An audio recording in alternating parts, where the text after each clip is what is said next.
Today we find ourselves in 1 Timothy chapter 4, and we're going to talk a little bit about discipline.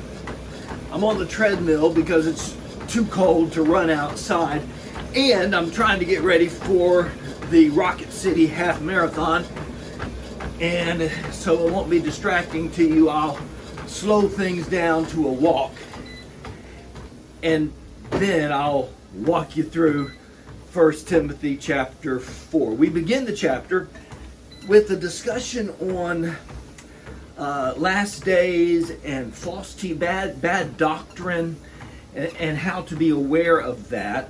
Now, I think it was a year ago, Mark Smith did a really good devotion on the first part of 1 Timothy chapter 4. You might go to the YouTube channel and check that out. So what I want to start today, looking in verse 7, where Paul says to Timothy, discipline yourselves for the purpose of godliness. Godliness.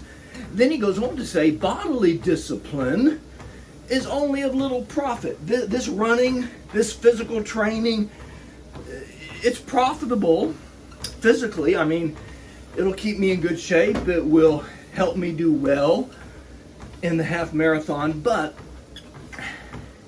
it's only of little profit, he said.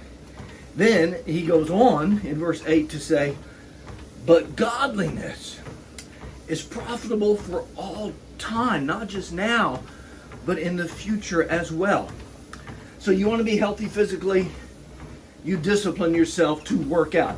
Sometimes it is discipline. There are times when you don't want to hit the gym, you don't want to run, or do Pilates, or yoga, or bar 3, or CrossFit, whatever it is you like to do.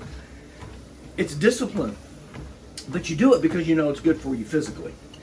Paul says, even more importantly, is spiritual discipline.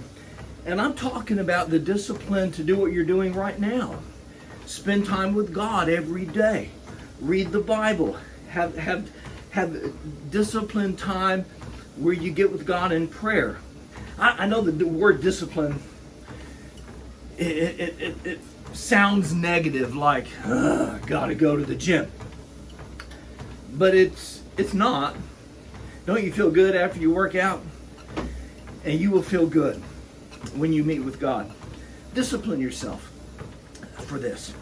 And then I think it's verse 12.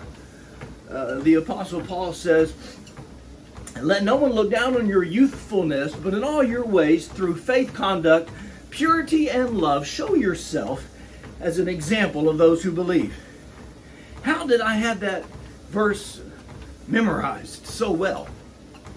When I was a young pastor, everybody looked at me and said, you're not really the pastor.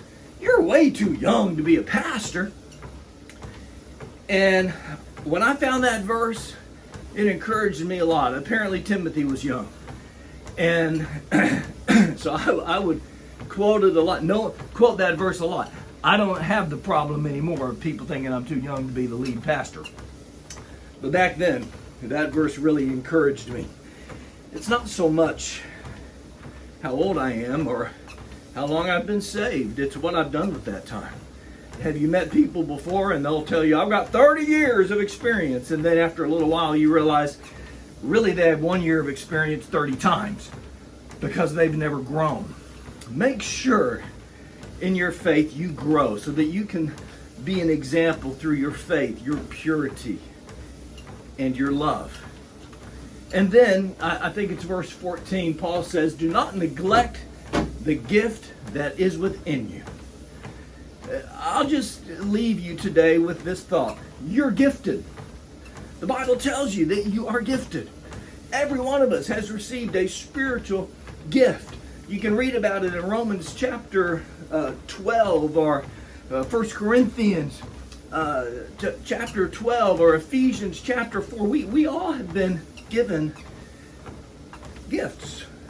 What are you doing with your gift? Don't neglect it.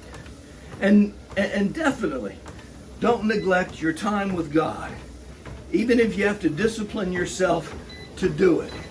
In the end, you'll be glad that you did.